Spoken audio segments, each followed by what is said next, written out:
Hello दोस्तों, नमस्कार। कैसे हैं आप सभी। फिर से हम लोग जो है पॉलिटी वाली सीरीज को आगे बढ़ाते हैं और राष्ट्रपति की जो है कार्यपालिका की शक्ति और जो है मैंने जो एक जो है दोहा टाइप में जो बताया था, पकानी कोका दोयो दसम, उसी वाले को जो है पकड़ के 61 तक 62 तक के अनुच्छेद को बात करेंगे। उसके बाद जो है फिर आगे की बातें चालू हो जाएंगी। तो देखिए, अनुच्छेद 59 सभी को पता है कि जो है राष्ट्रपति के पद की शर्तें जो है इसमें बताई गई हैं कि राष्ट्रपति के पद के लिए क्या शर्त होना चाहिए। ठीक है, पद के लिए शर्त। तो अगर आप चाहें याद रख लिए ये तो अच्छी बात है, नहीं याद रख पाए तो कोई बुरी बात नहीं है। वो इसलिए नहीं है क्योंकि पद की शर्तें कौन अनुच्छेद में है ये कभी जल्दी पूछा नहीं जाता है। यदि आपका जो है किस्मत एकदम में खराब होगा तब आपके शिफ्ट में एग्जाम में आ जाएगा। ठीक है, अब इतना बकवास कर दिया हूं तो याद ही हो गया होगा आपको कि अनुच्छेद 59 जो है पद की शर्त है। ठीक है, तो पद की शर्त का जो है बात समझिएगा। इसमें जो बातें लिखी गई हैं वो आपको जो है नहीं ध्यान रखना है। क्या ध्यान रखना है? ऐसे तो बातें क्या लिखी गई हैं कि जो है लाभ के पद पे ना हो, बिना जो है उसको जो है बिना किराया चुकाए जो है आवास मिलेंगे, ये मिलेंगे, भत्ता मिलेगा, ये सारी चीजें जो है बता दी गई हैं। उसमें जो सबसे मेन जो बातें आपको याद रखना है वो ये कि जब तक ये अपने पद पर है, राष्ट्रपति जब तक पद पर हैं तब तक कोई जो है पैसा नहीं काटेगा भाई साहब, चाहे कौनो आपातकाल हो, वित्त आपातकाल भी हो। ठीक है, वेतन भत्ते में नो कटौती। क्लियर है? बस यही लाइन में याद रखना है और कुछ नहीं याद रखना है। ठीक। अनुच्छेद 60, आर्टिकल 60 जो है देखिए राष्ट्रपति के जो है शपथ से रिलेटेड है। आपको पहले बता दूं कि जितने भी पदाधिकारी हैं उनके पद की शपथ अनुसूची 3 में जो है ऑलरेडी लिखा गया है। कहां लिखा गया है? अनुसूची 3 में। लेकिन राष्ट्रपति के पद की शपथ के लिए अलग से आर्टिकल है। ठीक है, क्योंकि ये भारत का पहला नागरिक होता है। ठीक है, तो इनके लिए जो है क्या बताया गया है? शपथ। ठीक है, अब ये शपथ लेते हैं। शपथ क्या लेंगे? मैं शपथ या प्रतिज्ञान बोला जाता है, ओथ और अफर्मेशन। तो शपथ जो ईश्वर में विश्वास करता है वो शपथ लेता है, जो ईश्वर में विश्वास नहीं करता है वो प्रतिज्ञान करता है। बस इतना ही सी बात है। तो शपथ और प्रतिज्ञान लेते हैं, और नहीं शपथ या प्रतिज्ञान। अब जो है अनुच्छेद 60 के तहत इसमें आपको मोटा मोटी जो है बात, जो अंदर की बातें याद रखनी है वो ये याद रखना है कि जो है इनको शपथ दिलवाता कौन है। पहला नंबर, पहला चीज ये याद रखना है कि शपथ दिलवाता कौन है। तो राष्ट्रपति को शपथ कौन दिलवाता है? भारत के सुप्रीम कोर्ट के मुख्य न्यायाधीश। कौन दिलवाता है? सुप्रीम कोर्ट के मुख्य न्यायाधीश। ठीक है, मुख्य न्यायाधीश, या फिर इसी को बोला जाता है CJI, chief justice of India. मान लीजिए किसी कारणवश ये नहीं है, अगर मान लीजिए उपस्थित नहीं है, ठीक है, अनुपस्थित है, या फिर कहीं विदेश दौरे पे गए हैं, राष्ट्रपति की चुनाव हो गया हो, या फिर तत्काल जो है कोई मृत्यु हो गई हो, तो ऐसे कंडीशन में अनुपस्थिति में सीनियर मोस्ट, जो इनके बाद दूसरा सीनियर होगा, दूसरा जो है वरिष्ठतम न्यायाधीश। ठीक है, दूसरा वरिष्ठतम न्यायाधीश, वो भी नहीं है तो उसके अगला। तो यही जो है चीजें चलती है। तो सुप्रीम कोर्ट के मुख्य न्यायाधीश जनरली जो है एग्जाम में यही पूछ रहा है कि जो है राष्ट्रपति को शपथ कौन दिलवाता है, तो सुप्रीम कोर्ट के मुख्य न्यायाधीश। यही चीज ध्यान रखना है आपको। ठीक है, अनुपस्थिति में वरिष्ठतम, दूसरे वाले। वरिष्ठतम जो है सुप्रीम कोर्ट में कैसे देखा जाता है, तो याद रखिएगा एक्सपीरियंस बेस पे देखा जाता है। ठीक है, ना कि जो है एज पे। एज मैटर नहीं करता, एक्सपीरियंस। अगर 45 साल वाला जो है व्यक्ति सुप्रीम कोर्ट में 10 साल से काम कर रहा है, 58 साल वाला जो है 2 साल से, तो 45 वाला वरिष्ठ माना जाएगा। ये चीज ध्यान रखिएगा। ठीक है, तो शपथ दिलवाता है। पहली पॉइंट ये याद रखनी है। दूसरी पॉइंट आप याद रख सकते हैं तो अच्छी बात है, वो ये कि राष्ट्रपति किस चीज की कसम खाता है। शपथ तो खाएगा लेकिन किस चीज की राष्ट्रपति? तो राष्ट्रपति जो है बहुत सारे जो है लंबा चौड़ा है, उसमें से 3 वर्ड आपको ध्यान रखना है कि राष्ट्रपति जो है संविधान और विधि, संविधान और विधि। तो संविधान और विधि तो जो है क्लियर है कि ये यही चीज की तो बातें हो रही है। अब इसमें जो है किस चीज का शपथ खाएंगे, तो संविधान और विधि का परिरक्षण, परिरक्षण, परिरक्षण मतलब जो है हो गया प्रिजर्व, प्रिजर्व करना नहीं कहते हैं, संरक्षण, संरक्षण, ठीक है, और प्रतिरक्षण। ये 3 वर्ड आप ध्यान रख सकते हैं, तो रख लीजिएगा। अमुक व्यक्ति जो है, मैं ईश्वर की शपथ लेके करता हूं कि जो है अपनी जो है पोस्ट की जो है पोस्ट जो है इसको सत्यनिष्ठा से, ईमानदारी पूर्वक से जो है ये सब करने के बाद वो लास्टली यही कसम खाते हैं, ठीक है, कि मैं संविधान और विधि की विधि का परिरक्षण, संरक्षण और प्रतिरक्षण करूंगा, ठीक है, प्रिजर्व, प्रोटेक्ट और डिफेंड, यही चीज है। तो यहां से शपथ से आपको 2 चीजें याद रखनी है। अब सबसे मोस्ट इंपॉर्टेंट चीज जो हम लोग बात करेंगे वो है अनुच्छेद 61, जो सबको पता है क्या है, महाभियोग, सबको पता है, बहुत इंपॉर्टेंट चीज है, इससे 4-5 क्वेश्चन निकल के आते हैं, ठीक है। इसको मिटाते हैं तो अगले पे बात करते हैं।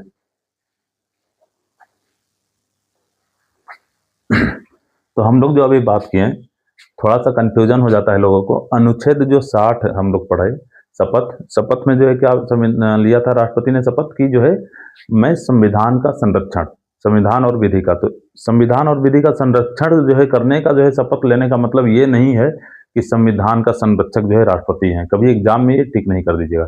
संविधान का संरक्षक हमेशा किसको माना जाता है, सुप्रीम कोर्ट को, क्योंकि वही जो है कौन सी नियम, कौन सी अधिनियम सही है, कितना हद तक सही है, वो सारी चीजें तय करते हैं, ठीक है। तो संविधान का संरक्षण करने का ये शपथ लेते हैं, शपथ लेते हैं, इसका मतलब ये नहीं कि राष्ट्रपति जो है संरक्षक है। संरक्षक कौन है, सुप्रीम कोर्ट है, क्लियर है। अब हम लोग पढ़ेंगे महाभियोग, इम्पीचमेंट जो है, अनुच्छेद 61 की बात है। सबसे मोस्ट इंपॉर्टेंट जो है पूरे राष्ट्रपति के आर्टिकल में सबसे ज्यादा इंपॉर्टेंट यही है। क्या चीजें हैं अनुच्छेद 61 में, महाभियोग की प्रक्रिया, महाभियोग इम्पीचमेंट की प्रोसेस है, महाभियोग की प्रक्रिया। अब हम लोग बात करते हैं कि महाभियोग का मतलब क्या है और कहां से आया है ये सब। देखिए, महाभियोग जो वर्ड है ये अमेरिका से लिया गया है, अमेरिका के संविधान से। आप जानते हैं कि अमेरिका के संविधान में जो है राष्ट्रपति जो होते हैं वो राज्य के प्रमुख होते हैं, और अमेरिका के भारत के राष्ट्रपति के पुनर्निर्वाचन में क्या जो है अंतर है कि अमेरिका का राष्ट्रपति 2 बार बन सकता है केवल, और भारत का जो है राष्ट्रपति गिनती नहीं है, चाहे जितनी बार बना दीजिए, ठीक है, पुनर्निर्वाचन कितना बार हो सकता है। अनुच्छेद 57 पढ़ा था हमने। तो फिलहाल देखते हैं महाभियोग का प्रोसेस क्या है। तो महाभियोग बोला जाता है कि जब जो है राष्ट्रपति पे संविधान का उल्लंघन का आरोप लगाया हो तो महाभियोग की प्रक्रिया संसद के किसी भी सदन में चलाई जा सकती है। तो महाभियोग की प्रक्रिया जो है किस बेस पे चलती है, संविधान के अतिक्रमण या उल्लंघन, संविधान का उल्लंघन, केवल एक ही बेस ही है राष्ट्रपति को हटाने के लिए, बाकी और कोई बेस नहीं है। संविधान का उल्लंघन या अतिक्रमण, कुछ भी कह लीजिए। तो संविधान के उल्लंघन या अतिक्रमण पे अगर ऐसा जो है उन पे आरोप लगा दिया गया तो ये आरोप लगाने के बाद महाभियोग की प्रक्रिया सदन में आएगी। अब किस सदन में आएगी, तो संसद में 2 सदन होते हैं, एक हो गया लोकसभा, एक हो गया राज्यसभा। तो इस का जो है जो संविधान का उल्लंघन या अतिक्रमण है इसका आरोप लगाया, आरोप लगाने वाले ने, ठीक है, जिस सदन ने आरोप लगा रहा है, जिसे मान लीजिए लोकसभा में लाना है, आने को किसी भी सदन में आ सकता है, ठीक है, यहां मैं लिख दे रहा हूं, दोनों में से कहीं भी, दोनों में से किसी में। तो ये आरोप कौन लगा सकता है, दोनों में से कोई लगा सकता है। अब जिस संबंधित सदन ने जो है ये आरोप लगाया है, सबसे पहले आरोप लाने से पहले, आरोप जो है लगा रहे हैं तो उसको जो है सदन में भाई पेश करेंगे। तो पेश करने से पहले कितने दिन, 14 दिन, 14 दिन पहले एक नोटिस दिया जाएगा राष्ट्रपति महोदय को कि सर मैडम जो भी हैं आपके विरुद्ध जो है इतने तारीख को इस एवज पे संविधान के उल्लंघन के आधार पे, ठीक है, आरोप लगाया गया है, जो कि जो है सदन में प्रक्रिया चालू की जाएगी, ऐसा कुछ लिख के 1/4 सदस्य उस सदन के, ठीक है, 14 दिन पहले कितने लोग, 1/4 सदस्य संबंधित सदन के। अगर लोकसभा में आ रहा है तो लोकसभा के टोटल जो मेंबर हैं उसका 1/4, ठीक है, और इसमें जो आ रहा है तो इसके राज्यसभा के जो है मेंबर के 1/4, ठीक है। ये लोग जो है क्या करेंगे, 14 दिन पहले जो है शॉर्ट नोटिस जो है अपना भेज देंगे राष्ट्रपति को। अब राष्ट्रपति जो है अपना इस संविधान में जो है क्या उल्लंघन किया है, उन्होंने अपना पूरा जो है देख लेंगे, उनसे कुछ गलती हुई हो तो जो है उस पर जो है अपना पक्ष रखने के लिए वो तैयार रहेंगे। अब देखिए 14 दिन बीत गया, 1/4 लोग का सदस्य जो है पहले मिल गया, संविधान के उल्लंघन का आरोप मान लीजिए लोकसभा ने जो है चालू कर दिया, प्रक्रिया स्टार्ट हो गई।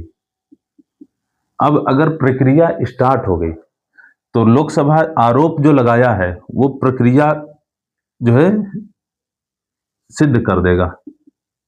सिद्ध करने का मतलब कि जो है आरोप को सिद्ध करने के लिए अगर लोकसभा ने जो है इस आरोप को प्रत्यारोपित किया है कि आपने संविधान का उल्लंघन किया है, तो ये जो है क्या करेंगे कि अपने 2/3 बहुमत से, जितने भी हाउस में मेंबर टोटल हैं, जैसे 545 तो 550 सॉरी 550, तो इन 550 का 2/3 लोग जो है क्या करेंगे, इसको पास कर देंगे, बहुमत से पास कर देंगे। 2/3 लोग का अगर जो है वोटिंग मिल गया तो ये चल जाएगा आरोप जो है अगले सदन में, दूसरे सदन में।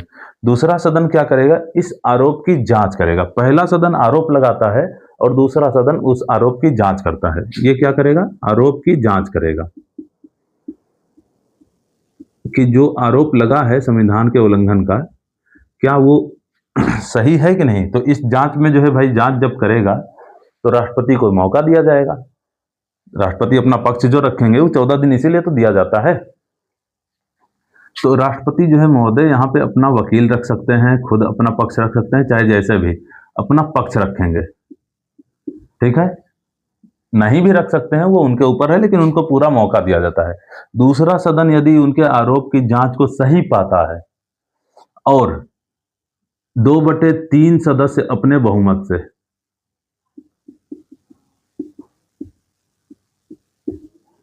से पारित कर देता है, तो जिस दिन पारित हुआ उसी दिन से राष्ट्रपति पदच्युत माने जाते हैं, पद से हटे माने जाते हैं, पदच्युत माने जाते हैं। राष्ट्रपति उसी दिन से पद मुक्त माने जाते हैं। तो यही है जो है महाभियोग की प्रक्रिया। कुछ है नहीं, फिर से बता देते हैं। संविधान के उल्लंघन या अतिक्रमण बेस बना के कोई भी सदन जो है महाभियोग की प्रक्रिया ला सकती है, कोई भी सदन ला सकती है। पहला क्वेश्चन तो यहीं से बनता है कि कौन सी सदन लाएगी, कोई भी सदन ला सकती है। जो भी सदन लाएगी वो 14 दिन पहले एक नोटिस देगा, अपने सदस्यों के 1/4 लोगों का लिखित हस्ताक्षर सहित नोटिस होना चाहिए कि आपके खिलाफ जो है इस दिन जो है वो हो रहा है, आपके खिलाफ इस दिन इस तारीख को हम लोग जो है क्या कर रहे हैं, आरोप ला रहे हैं। अब वो जो है क्या करता है, 2/3 बहुमत से पारित करके अगले सदन को ट्रांसफर कर देता है। अगला सदन उस आरोप की जांच करता है, जांच उच करने के बाद जो है क्या करता है, उस अगर वो सही पाता है जांच, 2/3 सदस्यों का बहुमत से वो भी पारित कर देता है। पारित कर दिया, उसी दिन से राष्ट्रपति को अपने पद से हटना पड़ता है, बस यही है।